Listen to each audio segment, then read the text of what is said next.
What happens now? This is new. This is new. We've got like this weird layout, and we couldn't go live to LinkedIn because it wasn't allowed to go live. So we had to change something to record something and then go live. The funny thing is that Ryan just asked you if you weren't the CTO and why can't you said, drive? but aren't you the CTO? And then you said, well, our CTOs don't have to be technical. And then I made it work technically, right? Then I made it work technically.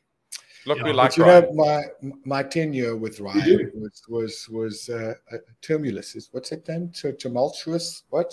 That's a weird word. That one. Yes, that was life with Ryan, like life with Brian. So same sort of thing. What happens now, Nick? I haven't settled in. Maybe we should ask the guest today. You should do the quick introduction for what this show is about today.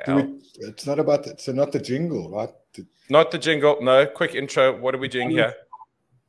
Do I need to read the show notes now? Is there show notes? Show notes. Welcome to what I do. This is the 6th episode, Nick. Surely by now we would have gotten this done, right? So do I tell people about the show now, or do you roll the jingle and then I say welcome to? Because I'm sure we did this last year. Quickly, you tell people about the show, then we roll the jingle, and then it gets exciting. The small intro, not the long intro. Small intro.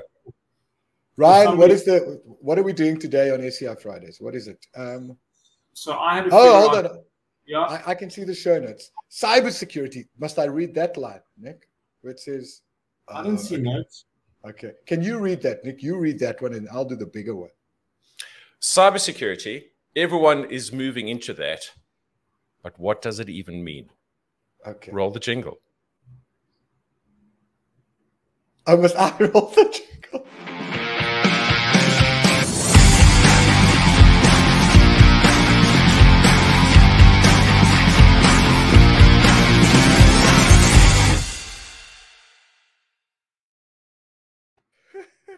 I love the jingle. Awesome. Welcome to SCI Fridays, your portal into security compliance, identity management, and you. If you are new to the channel, we talk about all things that I should actually memorize this, Nick, and not try to read off the teleprompter, right? We talk about all things that get us excited, scared, dismayed, but mostly excited in the cloud security and governance space. So pull up a chair, grab a beer. It is Friday at 2 p.m. So for people in Cape Town, it's the last plane flies over the mountain or something, and then people crack up a beer, whiskey, wine, or coffee. Pick one because we are in the heart of the wine route. Ryan, that's where I live. So that the next time when you come to Cape Town, you can actually come to Durbanville, or let me know that you are here so that we can actually meet up, because that's the commitment you make as a friend to another friend, right? To the folks who are new to the show and the tumultuous relationship that Alistair and Ryan are attempting to not present on the show, which is meant to have some technical content, welcome.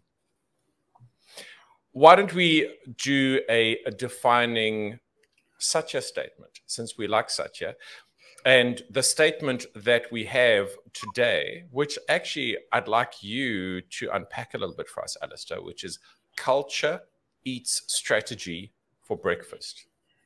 I did not read that book, right? Maybe Ryan's read Hit Refresh, right? The Satya book. And apparently these are quotes out of that. But culture eats strategy for breakfast, right? So it doesn't matter what the strategy of your organization is. It's really about the culture. So think about continuous learning. If the culture is not about continuous learning, it doesn't matter that you want to actually now roll out cloud modernization projects. Culture is not going to adopt technology because the culture doesn't feed an ecosystem of or an environment for continuous learning. And that's what it means by culture eats strategy for breakfast. Is that our Satya quote? Did I do it justice, Nick? You did well. And with that, let me quickly roll into the news of the week. So to quote Alistair, in the news. Well, hold on. Let's tell the audience that we now have segments in the show. So the first one is where we fumble to get the show started. The second part, you'll always get a Satya quote because we do talk about all things Microsoft for the most part. And then we've got a section of hot or not news of the week, because sometimes cool things drop during the week that we'd like to tell our audience about.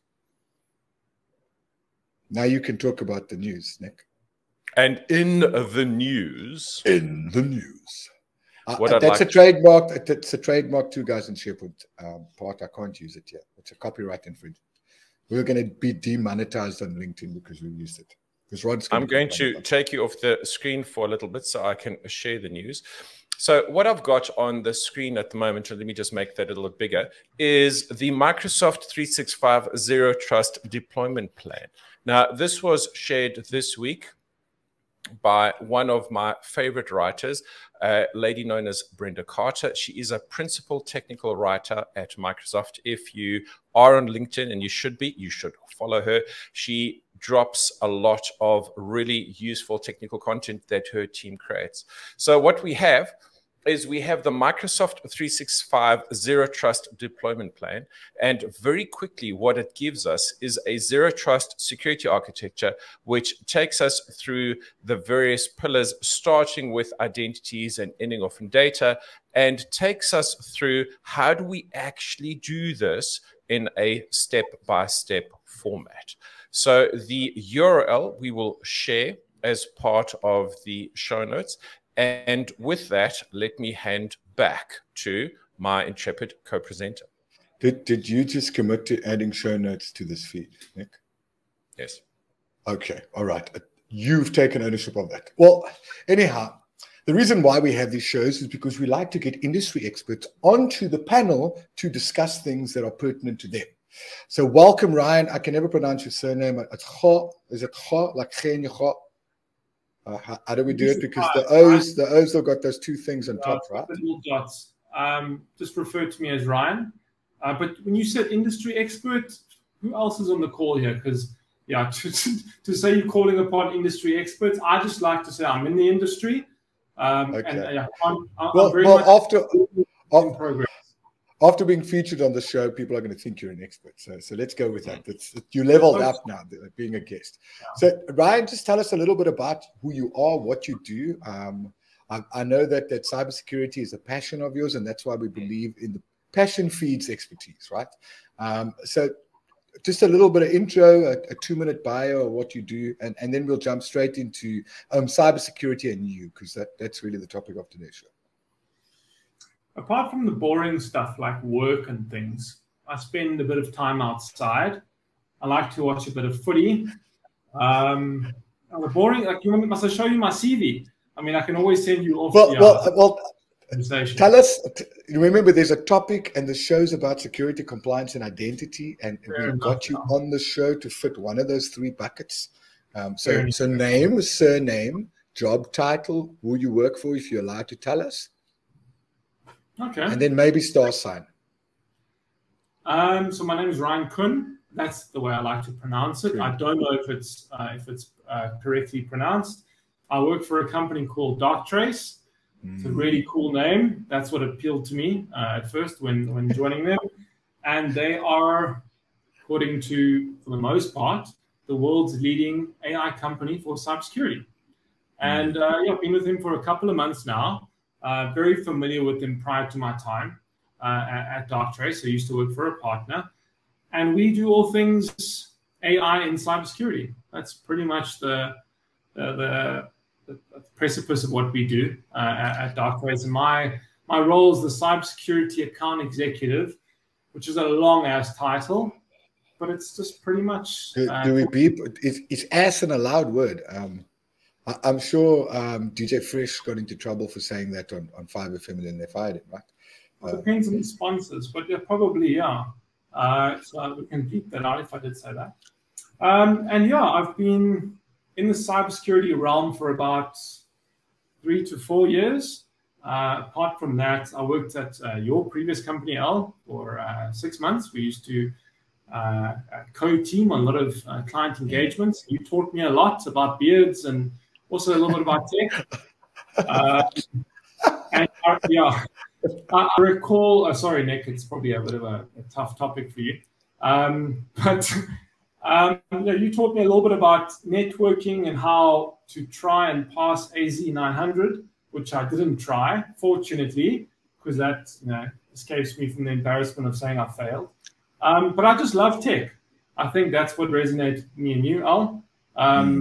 I keep abreast of what's going on in the tech world, and And you don't visit friends when you're in their city, though. That's the other side of it. You might love tech, but you don't do those things, right? Well, as much as I, and I'm sure all the other viewers are enjoying the ramble between Alistair and Ryan in terms of not visiting and who has visitation rights to each other, I'd like for us to maybe go through the questions that we have for Ryan.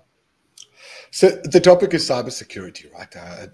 There's a lot of talk about all these words, right? And we've got another segment called Buzzword Bingo, and we're going to help educate you on these 3-letter acronyms and 4-letter acronyms that have been floating around the planet since the advent of time. Right? And today it's really, people talk about cybersecurity. Nick, we've got a new running buddy that says that they're in cybersecurity. So it was really, what does it actually mean? And in your world, and then Ryan shows up and he talks about AI, cyber AI. It's like, whoa, what does that even mean? Can we even trust that? Skynet is real. So Ryan, your definition when you're speaking to customers, right? What is cybersecurity's definition in your mind when dealing with the world that is technology, right? I think CISOs, that's our language for Chief Information Security Officers, like to term cybersecurity in a couple of sort of ways.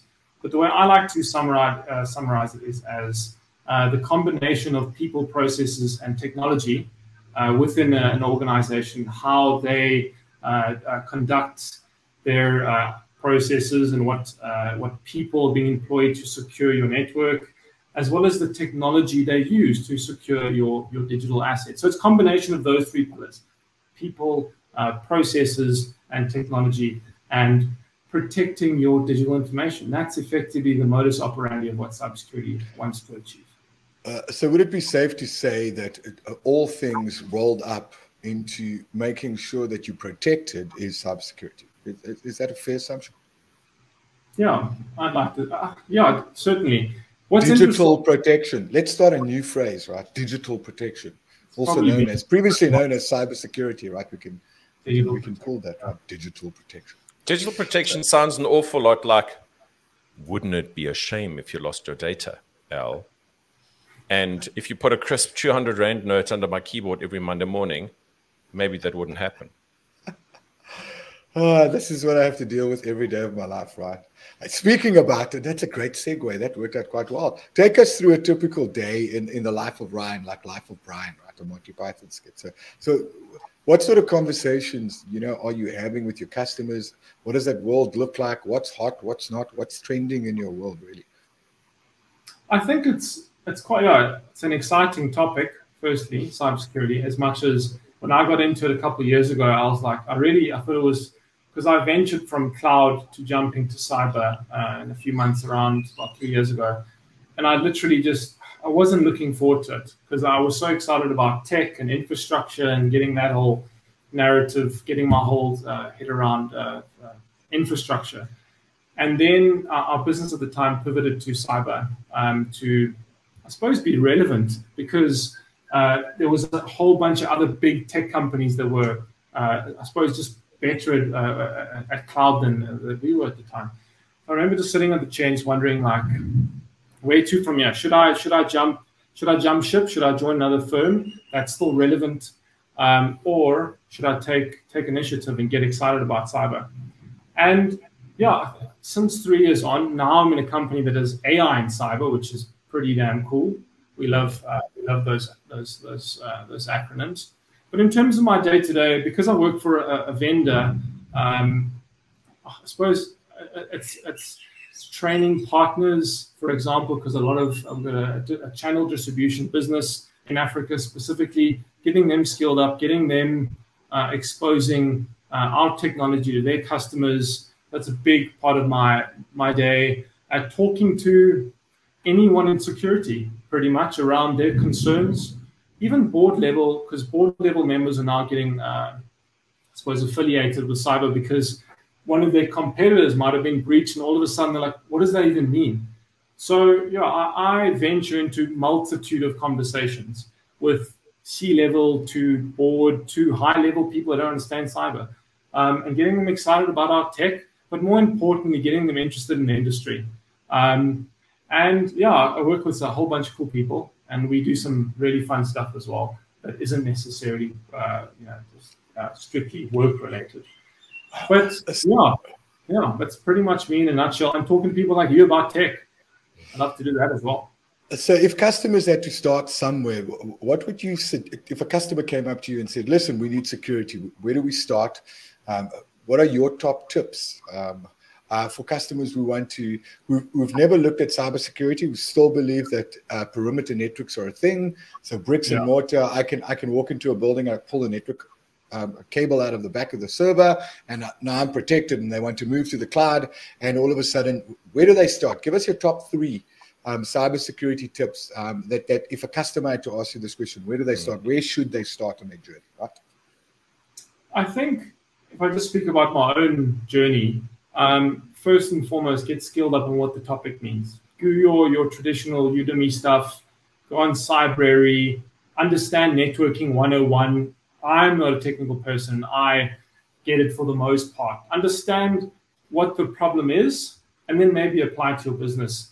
But I think training, first and foremost, get some free certs out there. There's a bunch of them. Your staff, get them skilled up. Do some awareness training.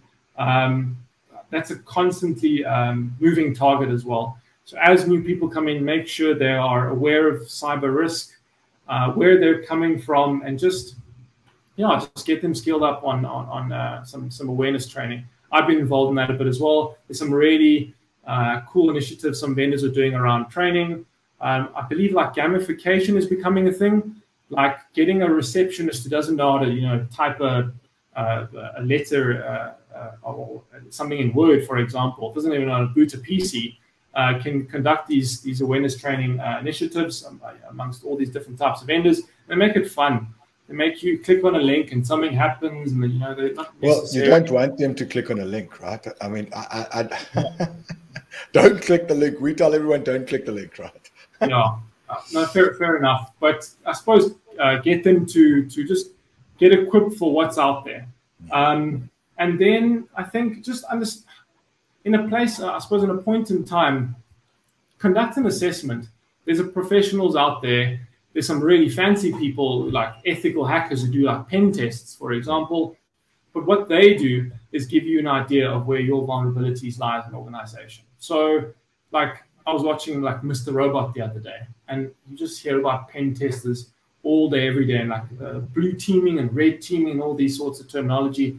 But just get an understanding of where you are in your cyber journey. And if you're in your infancy, just get conduct a test with professionals around where do they think your vulnerabilities lie. And then from there, put policies in place to mitigate those risks, those vulnerability assessments showcase.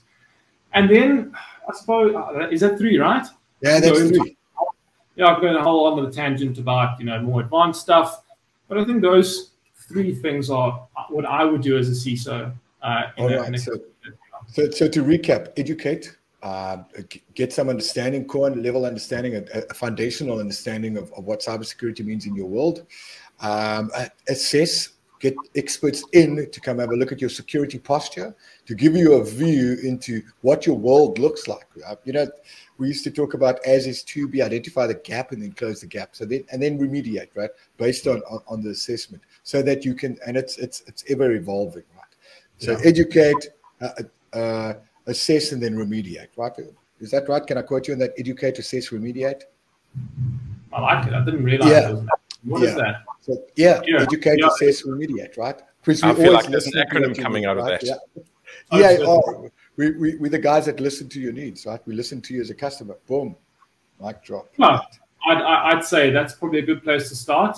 And yeah, we are in the industry that I'm in. You learn a lot about where customers are in their journey, and you can't make any assumptions. You might walk into a bank and you might think these guys are so sophisticated and have the best tech. You'd be surprised. And you also can't tell who's got the best tech and who's got the best process, who's got the best people, once you start to dive deeper in the people and how important security is to them. A lot of the time, people just don't care. Again, because that long old saying, I've never been breached. I've heard that a million times. Or you think you haven't. Yeah, you think you haven't because it hasn't made the front page news. But hackers are becoming really smart in taking your info without you knowing. And then 5 years down the line, you might get an email saying encryption, whatever it is, we've got you. But for the most part, it all depends on where you guys are in terms of your maturity. But to start off, at least understand what cybersecurity means to you. Fantastic. So top tips: become earful, educate, assess, remediate. That's a new buzzword right now. And speaking of buzzwords, before we close off, Ryan, thanks a lot for your time today. You're not going anywhere. We're just moving to the next segment of the show. And our TLA, our three-letter acronym buzzword bingo, because we just have an earful.